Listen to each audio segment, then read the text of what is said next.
This is a reading from the book Alcoholics Anonymous, Into Action, starting at page 72.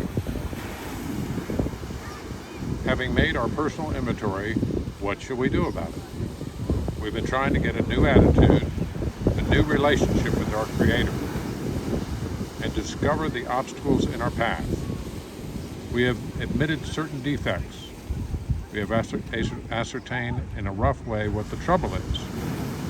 We have put our finger on the weak items in our personal inventory. Now these are about to be cast out. This requires action on our part, which, when completed, will mean that we have admitted to God, to ourselves, and to another human being the exact nature of our defects. This brings us to the fifth step in the program of recovery, mentioned in the preceding chapter. This is perhaps difficult, especially discussing our defects with another person. We think we have done well enough in admitting these things to ourselves. There is doubt about that. In actual practice, we usually find solitary self-appraisal insufficient. Many of us thought it necessary to go much further. We will be more reconciled to discussing ourselves with another person when we see good reason why we should do so. The best reason first. If we skip this vital step, we may not overcome drinking. Time after time, newcomers have tried to keep to themselves certain facts about their lives. Trying to avoid this humbling experience, they have turned to easier methods. Almost invariably, they got drunk. Having persevered with the rest of the program, they wondered why they fell. We think the reason is they never completed their house cleaning. They took inventory all right, but hung on to some of the worst items in stock. They only thought they had lost their egotism and fear. They only thought they had humbled themselves. But they had not learned enough of humility, fearlessness, and honesty in the sense we find it necessary until they told someone else all their life story. More than most people, the alcoholic leads a double life. He is very much the actor. To the outer world, he presents his stage character. This is the one he likes his fellows to see. He wants to enjoy a certain reputation, but knows in his heart that he does not deserve it. The inconsistency is made worse by the things he does on his sprees. Coming to his senses, he is revolted at certain episodes he vaguely remembers. These memories are a nightmare. He trembles to think someone might have observed him. As fast as he can, he pushes these memories far inside himself. He hopes they will never see the light of day. He is under constant fear and tension. That makes for more drinking. Psychologists are inclined to agree with us. We have spent thousands of dollars for examinations. We know but few instances where we have given these doctors a fair break. We have seldom told them the whole truth, nor have we followed their advice. Unwilling to be honest with these sympathetic men, we were honest with no one else. Small wonder, many in the medical profession have a low opinion of alcoholics and their chance of recovery. We must be entirely honest with somebody if we expect to live long or happily in this world. Rightly and naturally, we think well before we choose the person or persons with whom we take this intimate and confidential step. Those of us belonging to a religious denomination which requires confession must, and of course, will want to go to the properly appointed authority whose duty it is to receive it. Though we have no religious connection, we may still do well to talk with someone ordained by an established religion. We often find such a person quick to see and understand our problem.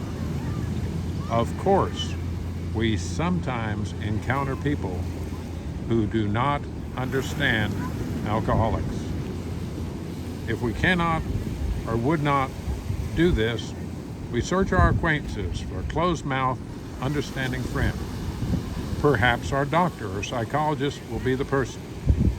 It may be one of our own family, but we cannot disclose anything to our wives or our parents which will hurt them and make them unhappy. We have no right to save our own skins at another person's expense. Such parts of our story we tell to someone who will understand yet be unaffected. The rule is we must be hard on ourselves, but always considerate of others. Notwithstanding the great necessity for discussing ourselves with someone, it may be one is so situated that there is no suitable person available. If that is so, this step may be postponed. Only, however, if we hold ourselves in complete readiness to go through with it at the first opportunity. We say this because we are very anxious that we talk to the right person.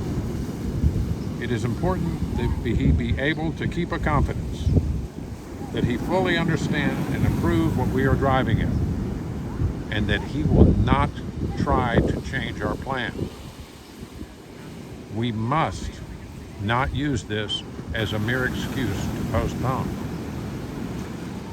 When we decide who is to hear our story, we waste no time. We have a written inventory and are prepared for a long talk. We explain to our partner what we are about to do and why we have to do it. He should realize that we are engaged upon a life and death errand. Most people approached in this way will be glad to help. They will be honored by our confidence. We pocket our pride and go to it, illuminating every twist of character, every dark cranny of the past. Once having taken this step, withholding nothing, we are delighted. We can look the world in the eye. We can be alone at perfect peace and ease. Our fears fall from us. We begin to feel the nearness of our Creator. We may have had certain spiritual beliefs, but now we begin to have a spiritual experience. The feeling that the drink problem has disappeared will often come strongly. We feel we are on the broad highway, walking hand in hand with the Spirit of the universe. Returning home, we find a place where we can be quiet for an hour, carefully reviewing what we have done. We thank God from the bottom of our heart that we know Him better. Taking this book down from our shelf, we turn to the page which contains the 12 steps. Carefully reading the first 5 proposals, we ask if we have omitted anything. For we are building an arch through which we shall walk a free man at last. Is our work solid so far? Are the stones properly in place? Have we skimped on the cement put into the foundation? Have we tried to make mortar without sand? If we can answer to our satisfaction, we then look at step 6. We have emphasized willingness as being indispensable. Are we now ready to let God remove from us all the things which we have admitted were objectionable? Can He now take them all, every one? If we still cling to something, we will not let go. We ask God to help us be willing. When ready, we say something like this: My Creator, I am now willing that you should have all of me, good and bad. I pray that you now remove from me every single defect of character which stands in the way of my usefulness to you and my fellows. Grant me strength as I go out from here to do your bidding. Amen. We have then completed step 7. Now we need more action, without which we find that faith without works is dead. Let's look at steps 8 and 9. We have a list of all the persons we have harmed and to whom we are willing to make amends. We made it when we took inventory. We subjected ourselves to a drastic self-appraisal. Now we go out to our fellows and repair the damage done in the past. We attempt to sweep away the debris which has accumulated out of our effort to live on self-will and run the show ourselves. If we haven't the will to do this, we ask until it comes.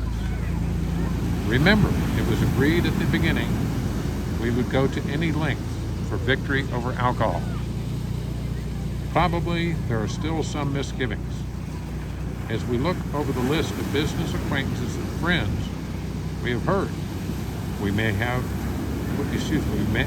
feel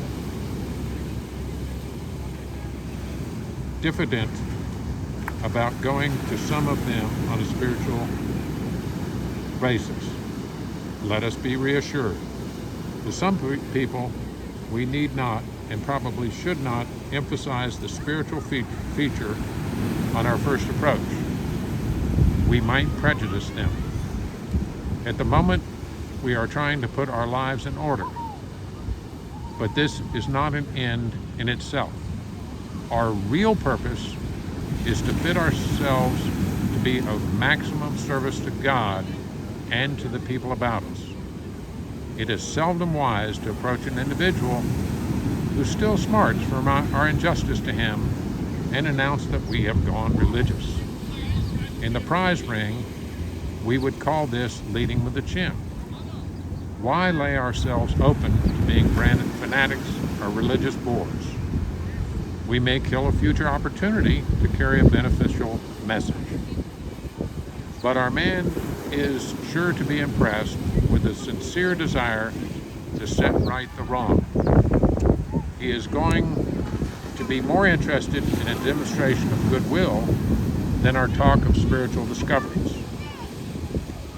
We don't use as an excuse for shying away from the subject of God when it will serve any good purpose. We are willing to announce our convictions with tact and common sense. The question of how to approach the man we hated will arise. It may be he has done more harm than we have done him. And though we may have acquired a better attitude toward him, we are still not too keen about admitting our faults. Nevertheless, with a person we dislike, we take the bit in our teeth. It is harder to go to an enemy than to a friend, but we find it much more beneficial to us.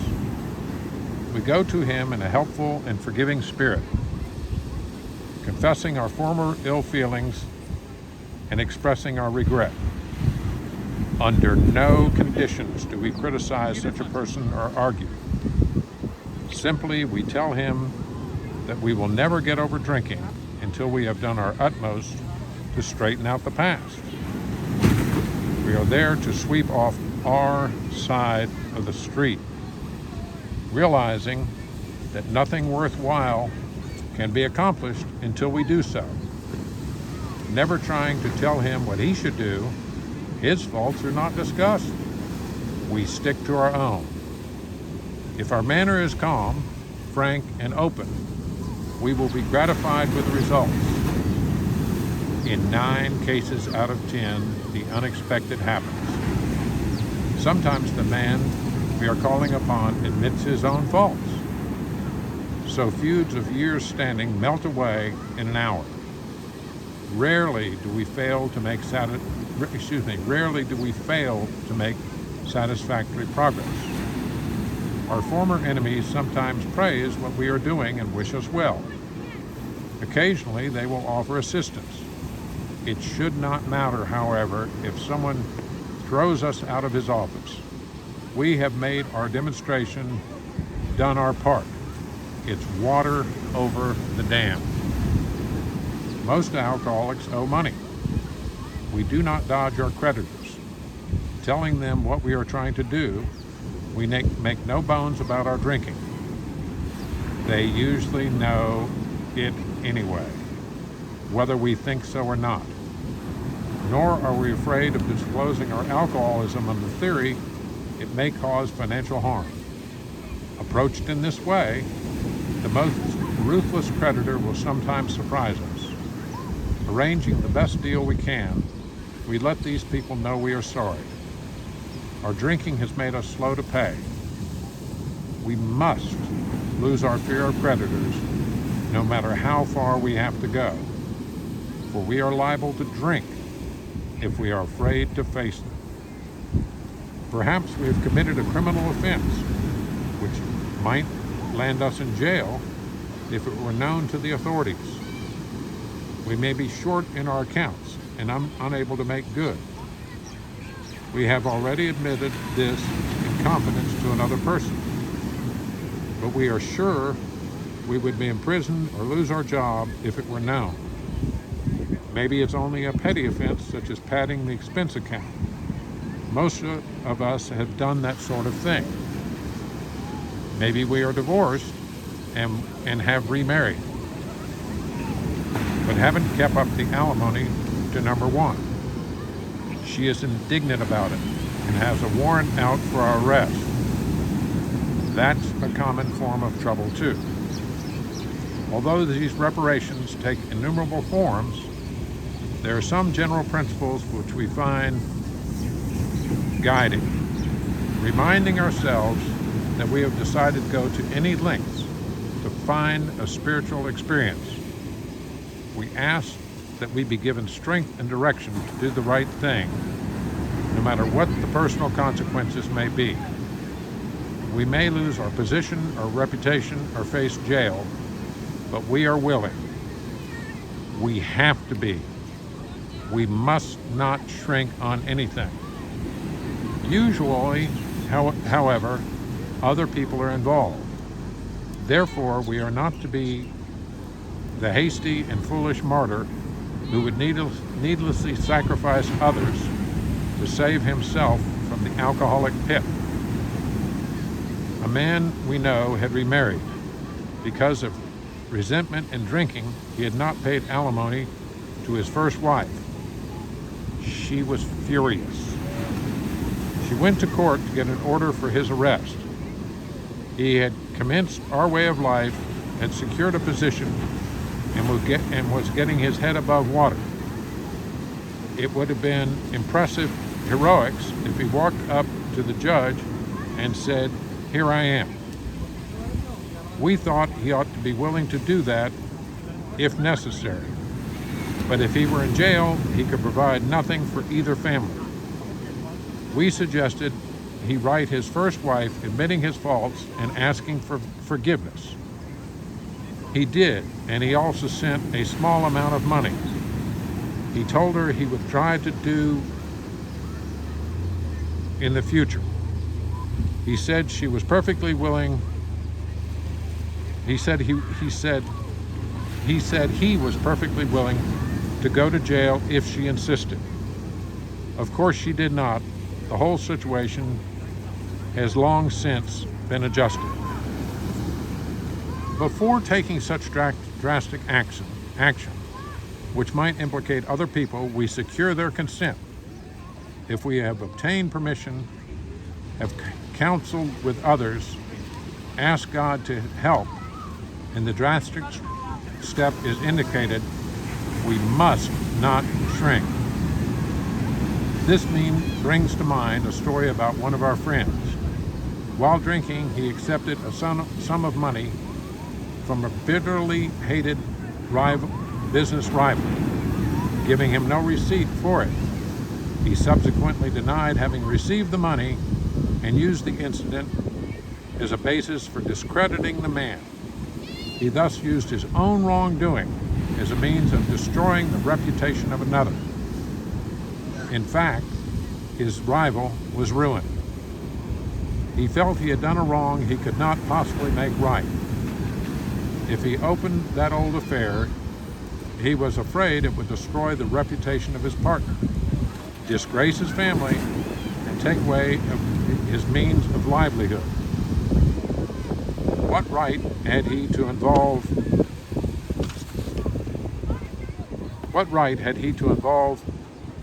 those dependent upon him?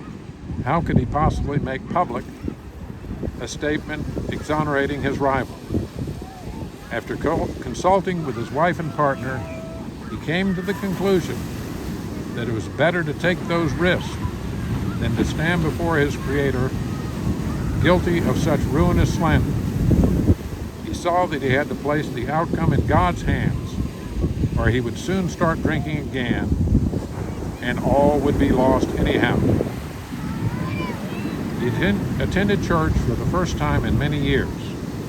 After the sermon, he quietly got up and made an explanation.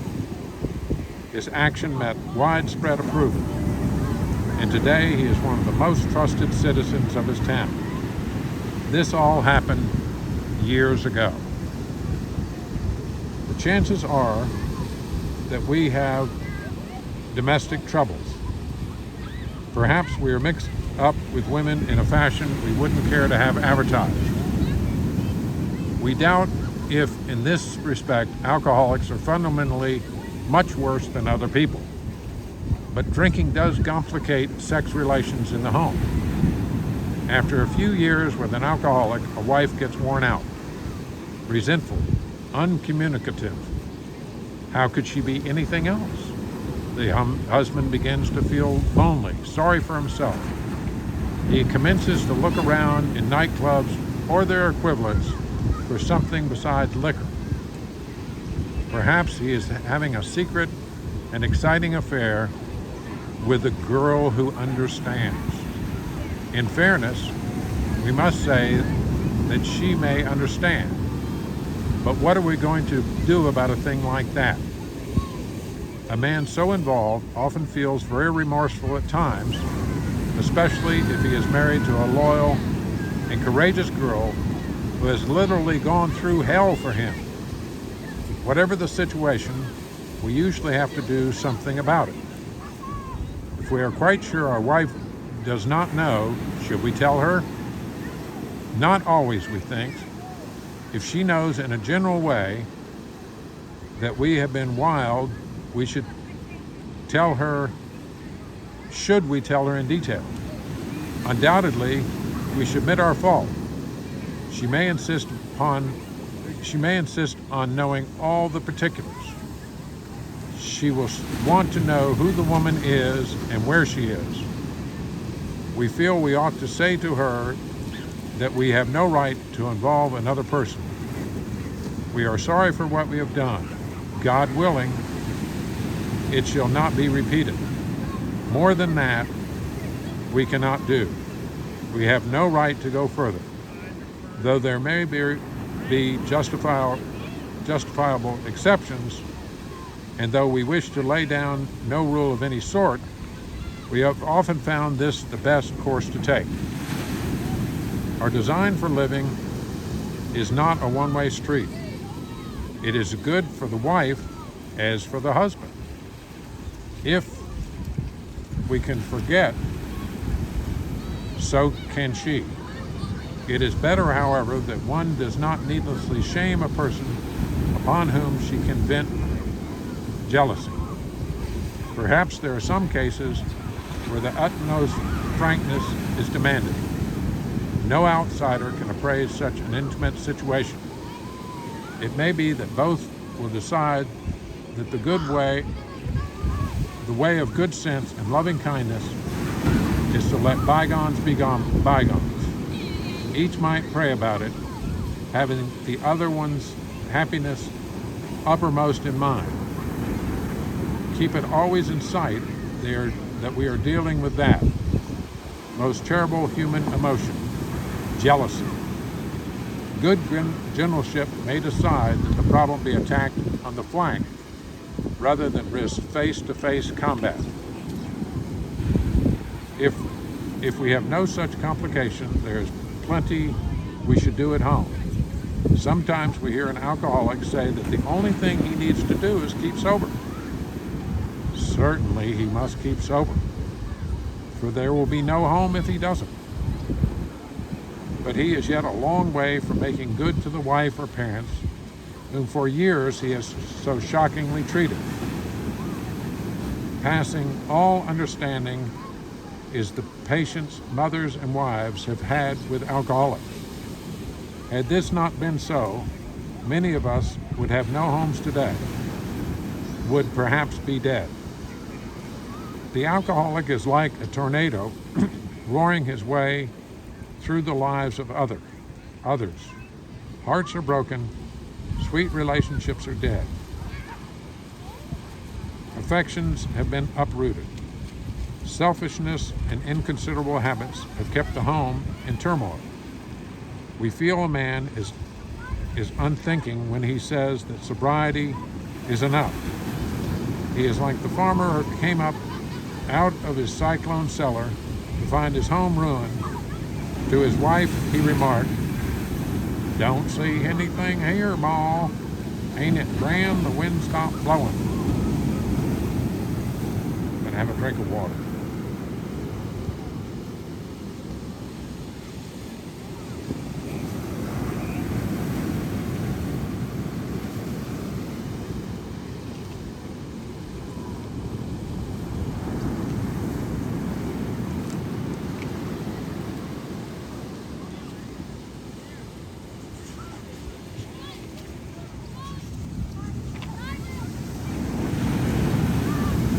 Yes, there is a long period of reconstruction ahead.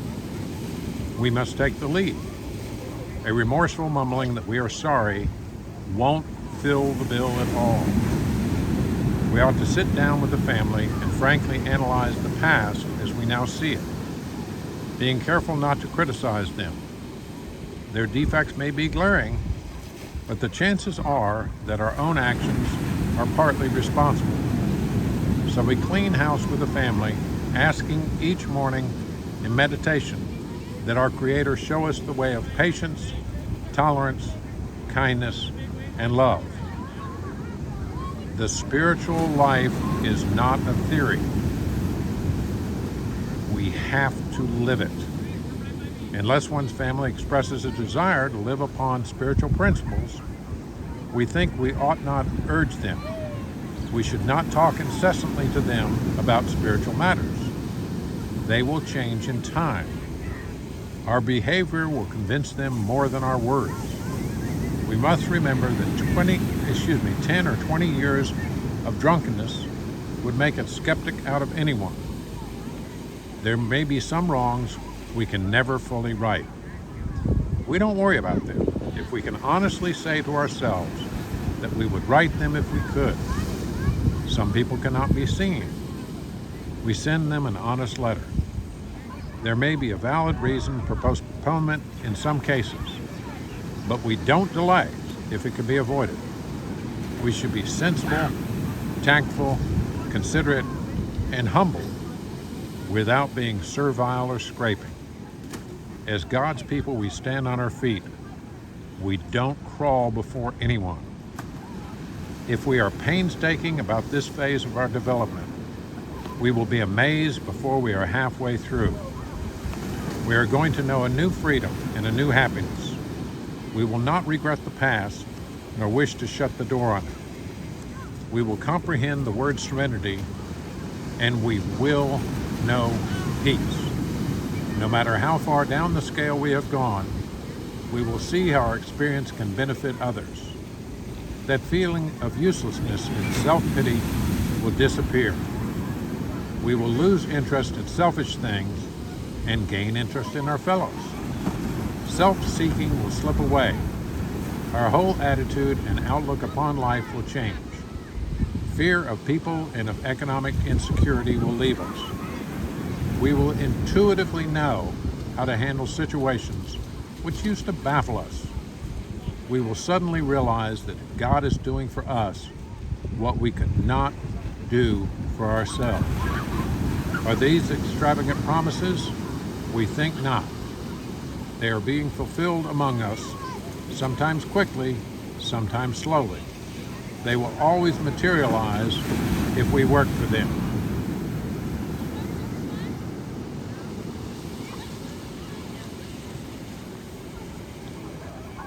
This brings us to step 10, which suggests we continue to take personal inventory and continue to set right any new mistakes as we go along. We vigorously commence this way of living as we cleaned up the past. We have entered the world of the Spirit. Our next function is to grow in understanding and effectiveness. This is not an overnight matter. It should continue for our lifetime. Continue to watch for selfishness, dishonesty, resentment, and fear. When these crop up, we ask God at once to remove them. We discuss them with someone immediately and make amends quickly if we have harmed anyone. Then we resolutely turn our thoughts to someone we can help. Love and tolerance of others is our code. We have ceased fighting anything or anyone, even alcohol. By this time, sanity will have returned. We will seldom be interested in liquor. If tempted, we recoil from it as from a hot flame. We react sanely and normally, and we will find that this has happened automatically. We will see that our new attitude toward liquor has been given us without any thought or effort on our part. It just comes. That is the miracle of it. We are not fighting it, neither are we avoiding temptation. We feel as though we have been placed in a position of neutrality, safe and protected. We have not even sworn off. Instead, the problem has been removed. It does not exist for us. We are neither cocky nor are we afraid. That is our experience. That is how we react so long as we keep in fit spiritual condition. It is easy to let up on the spiritual program of action and rest on our laurels. We are headed for trouble if we do, for alcohol is a subtle foe. We are not cured of alcoholism. What we really have is a daily reprieve contingent on the maintenance of our spiritual condition. Every day is a day when we must carry the vision of God's will into all of our activities. How can I best serve thee? Thy will, not mine, be done. These are thoughts which must go with us constantly. We can exercise our willpower along this line all we wish. It is the proper use of the will. Much has already been said about receiving strength, inspiration, and direction from Him who has all knowledge and power. If we have carefully followed directions, we have begun to sense the flow of His Spirit into us. To some extent, we have become God conscious. We have begun to develop this vital sixth sense. But we must go further, and that means more action. Step 11 suggests prayer and meditation. We shouldn't be shy on this matter of prayer. Better men than we are using it constantly. It works if we have the proper attitude and work at it. It would be easy to be vague about this matter, yet we believe we can make some definite and valuable suggestions. When we retire at night, we constructively review our day. Were we resentful, selfish, dishonest, or afraid? Do we owe an apology? Have we kept something to ourselves which should be discussed with another person at once? Were we kind and loving toward all? What could we have done better? Were we thinking of ourselves most of the time? Or were we thinking of what we could do for others, of what we could pack into the stream of life? but we must be careful not to drift into worry, remorse, or morbid reflection, for that would diminish our usefulness to others. After making our review, we ask God's forgiveness and inquire what corrective measures should be taken. On awakening, let us think about the 24 hours ahead. We consider our plans for the day. Before we begin, we ask God to direct our thinking, especially asking that it be divorced from self-pity, dishonesty, or self-seeking motives. Under these conditions, we can employ our mental faculties with assurance, for after all, God gave us brains to use. Our thought life will be placed on a much higher plane when our thinking is cleared of wrong motives. In thinking about our day, we may face indecision. We may not be able to determine which course to take. Here we ask God for inspiration, an intuitive thought or decision. We relax and take it easy. We don't struggle. We are often surprised at how the right answers will come after we have tried this for a while. What used to be the hunch or the occasional inspiration gradually becomes a working part of the mind. Being still inexperienced and having just made conscious contact with God, it is not probable that we are going to be inspired at all times. We might pay for this presumption in all sorts of absurd actions and ideas. Nevertheless, we find that our thinking will, as time passes, be more and more on the plane of inspiration. We come to rely upon it. We usually conclude the period of meditation with a prayer that we be shown all through the day what our next step is to be, that we may be given whatever we need to take care of such problems. We ask especially for freedom from self-will and are careful to make no requests for ourselves only. We may ask for ourselves, however, if others will be helped. We are careful never to pray for our own selfish ends. Many of us have wasted a lot of time doing that, and it doesn't work. You can easily see why. If circumstances warrant, we ask our wives or our friends to join us in morning meditation. If we belong to a religious denomination which requires a definite morning devotion, we attend to that also. If not members of religious bodies, we sometimes select and memorize a few set prayers which emphasize the principles we have been discussing. There are many helpful books also. Suggestions about these may be obtained from one's priest, minister, or rabbi. Be quick to see whether religious people are right. Make use of what they offer. As we go through the day, we pause when agitated or doubtful. We ask for the right thought or action. We constantly remind ourselves we are no longer running the show. Humbly saying to ourselves many times each day, "Thy will be done." We are then in much less danger of excitement, fear, anger, worry, self-pity, or foolish decisions. We become much more efficient.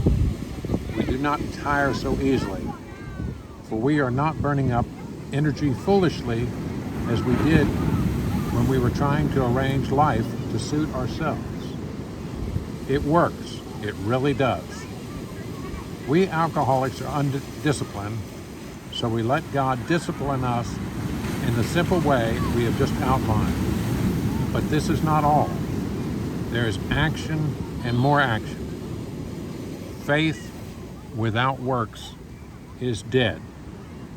The next chapter is entirely devoted to step 12.